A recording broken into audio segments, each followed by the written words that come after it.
Hello दोस्तों, मैं हूं Manish and you are watching elite Manish sir की क्लासेस। दोस्तों, आज हम इंग्लिश लिटरेचर के गोल्डन ईरा एलिजाबेथन एज की पोइट्री की बात करेंगे and the questions we are going to discuss today are long answer type question. Write a note in detail on the Elizabethan poetry or Elizabethan age is the golden era of English literature, and England of that time was a veritable nest of singing birds. Discuss. And the answer to this question goes like this. The Elizabethan age is the time period associated with the reign of Queen Elizabeth I, 1558 to 1603। Elizabethan age उस time period को कहा जाता है जब England की रानी queen Elizabeth first थी, जिसका ruling period 1558 से लेकर 1603 तक रहा था। After the reigns of Edward and Mary, the accession of a popular sovereign was like the sunrise after a long night. Edward 6 और मैरी फर्स्ट के शासन के बाद एलिजाबेथ फर्स्ट जैसी लोकप्रिय शासक का गद्दी पर बैठना लंबी रात के बाद होने वाले सवेरे जैसा था।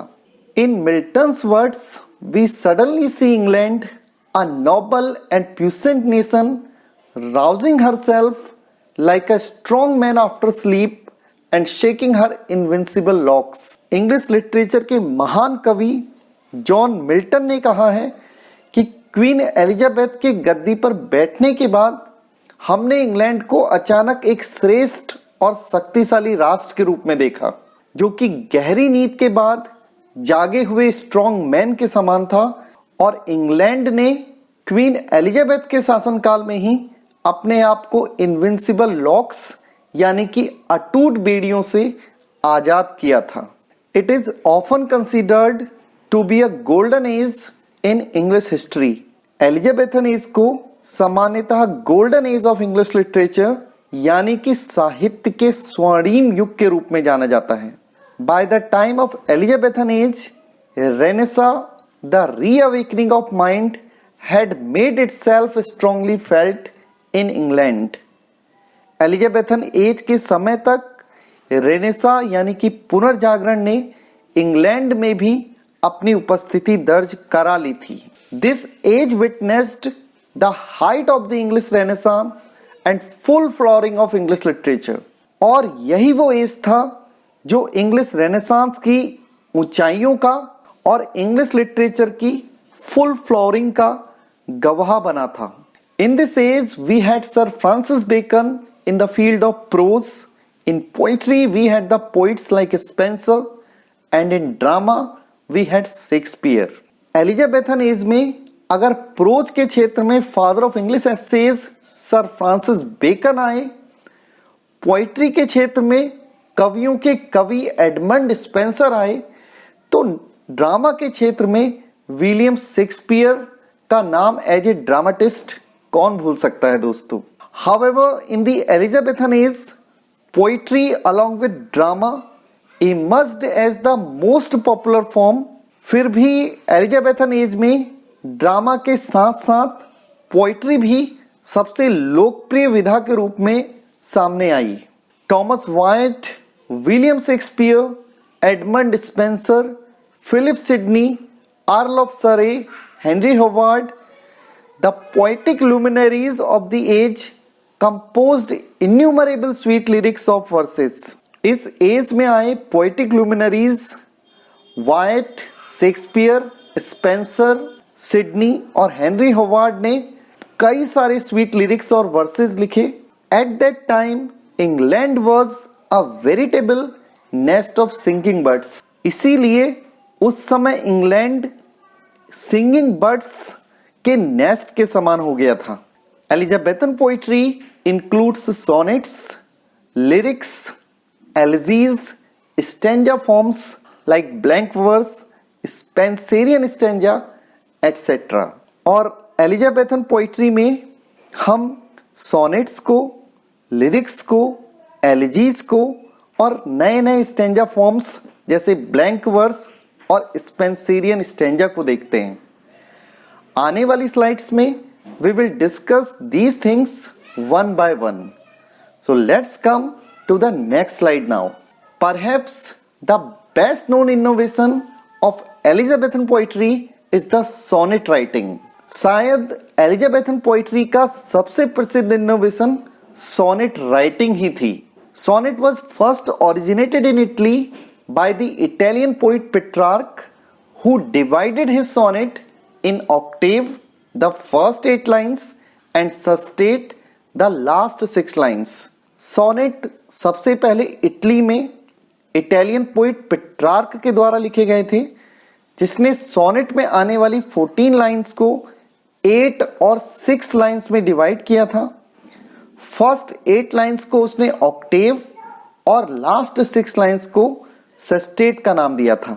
Thomas white received this genre from Petrarch and started writing sonnets in England along with Sidney, Spenser and Surrey. Then came William Shakespeare, who divided his sonnet into 3 quatrains, each of 4 lines and 1 couplet of 2 lines. Thomas वायट ने इस sonnet रूपी genre को Petrarch से लिया था और इसे England में सिडनी, स्पेंसर और सरे के साथ लिखना भी शुरू कर दिया था। और फिर विलियम शेक्सपियर आए, जिन्होंने अपनी सोनेट्स को ऑक्टेव और सस्टेट में डिवाइड ना करके 3 क्वार्ट्रेन्स यानी कि 3 चौपाइयों में और 1 कॉप्लेट यानी कि 1 दोहे में डिवाइड किया था। Sonnets can be divided into 2 forms, Italian और Petrarchan sonnet. This kind of sonnet is divided into octave and sestet. The rhyme scheme of Italian sonnet is ABBA, ABBA, CDE, CDE or ABBA, ABBA, CD, CD, CD. English or Shakespearean sonnet. This kind of sonnet is divided into 3 quatrains and 1 concluding couplet. The rhyme scheme of English sonnet is ABAB, CDCD, EFEF and GG. इस प्रकार से sonnets को 2 भागों में बांटा जा सकता है। नंबर 1 इटालियन और पेट्रार्कन सोनेट, जिसमें ऑक्टेव और सस्टेट होते हैं और जिसकी rhyme scheme ABBA, ABBA, CDE, CDE या फिर ABBA, ABBA, CD, CD, CD होती हैं। नंबर 2 इंग्लिश और शेक्सपियरियन सोनेट, जिसमें 3 क्वार्ट्रेन्स और एक कंक्लूडिंग कॉपलेट होता है और इंग्लिश सोनेट की rhyme scheme ABAB, CDCD, EFEF और GG होती है। William Shakespeare ordered his 154 sonnets in a sonnet sequence which was published by Thomas Thorpe in 1609. Shakespeare के 154 पोएम्स के सोनेट सीक्वेंस को टॉमस थॉप द्वारा 1609 में 1609 में पब्लिश किया गया था। Before Shakespeare, Sidney's Astrophel and Stella, a sonnet sequence of 108 sonnets was published in 1580 and Spenser's Amoreti, a sonnet sequence of 88 sonnets got published in 1595. Shakespeare के sonnet sequence से पहले Sydney का एस्ट्रोफल एंड स्टेला, जिसमें 108 sonnets थी, 1580 में publish हुआ और Spencer का 88 सोनेट्स का कलेक्शन 1595 में पब्लिश हुआ। Other than sonnets, Shakespeare also wrote 2 long poems, Venus and Adonis and the rape of Lucrece. Sonnets के अलावा शेक्सपियर ने long lyrics Venus and Adonis और द रेप ऑफ लुक्रीस को भी लिखा है। Besides it, the poetry we find in Shakespeare's plays is also of high quality. इसके अतिरिक्त शेक्सपियर के नाटकों में हाई क्वालिटी की पोइट्री भी हमें देखने को मिलती है। In the merchant of Venice, the speech of Portia, and in As You Like It, the speech of Jacques on the Seven Ages of Man are unforgettable pieces of poetry. Merchant of Venice में आई Portia की speech हो या फिर as you like it में आई Jacques की 7 edges पर दी गई speech, इन्हें कौन भुला सकता है दोस्तों। The quality of mercy is not strained, it dropped as the gentle rain from heaven upon the place beneath. It is twice blessed, it blessed him that gives and him that takes. The merchant of Venice. The merchant of Venice नाटक में Portia कहती है, दया का गुण बलपूर्वक प्राप्त होने वाली वस्तु नहीं है, ये तो मानव हृदय में ऐसी गिरती है जैसे कि सुंदर वर्षा स्वर्ग से पृथ्वी पर। ये तो एक दोहरा वरदान है, ये उसे भी लाभ पहुंचाती है जो इसे देता है और उसे भी जो इसे प्राप्त करता है। All the world is a stage and all the men and women merely players. They have their exits and entrances as you like it. As you like it में जैक्स कहता है, पूरा संसार एक रंगमंच है और इस संसार के सभी पुरुष और स्त्रियां सिर्फ प्लेयर्स और किरदार हैं और सभी को एक निश्चित समय पर आना है, अपना किरदार निभाना है और किरदार निभाकर चले जाना है। Edmund Spenser is another great poet of Elizabethan age. He has been called poets' poet by Charles Lamb. Edmund Spenser भी एलिजाबेथन एज के महान कवि हैं, जिनको प्रिंस अमंग इंग्लिश एसेइस्ट्स यानी कि चार्ल्स लैम्ब द्वारा कवियों का कवि कहा गया था।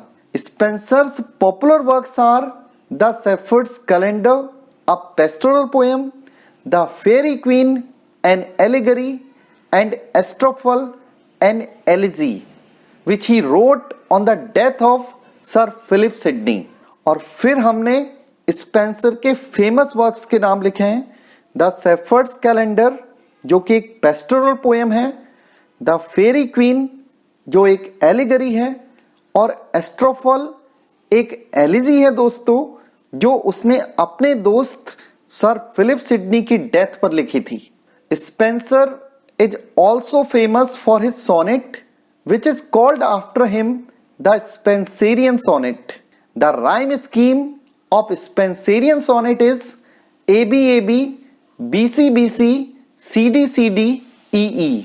स्पेंसर अपनी सोनेट के लिए फेमस है, जिसे उनके नाम से ही स्पेंसेरियन सोनेट पुकारा गया। स्पेंसेरियन सोनेट की राइम स्कीम होती है ABAB, BCBC, CD EE।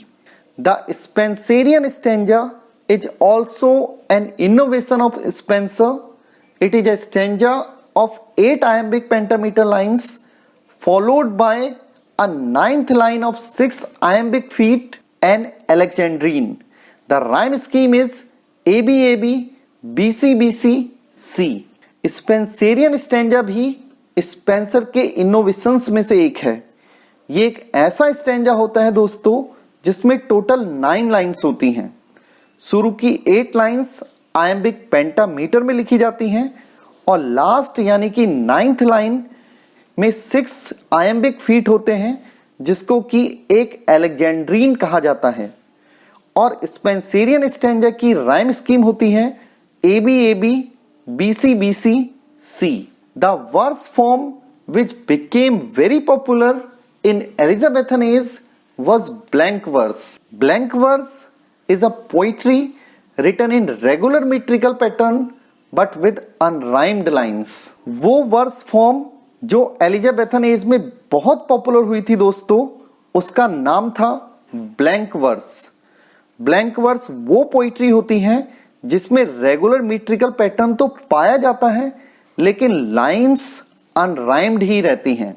As the often used metre in it is iambic pentameter, it is also known as unrhymed iambic pentameter verse.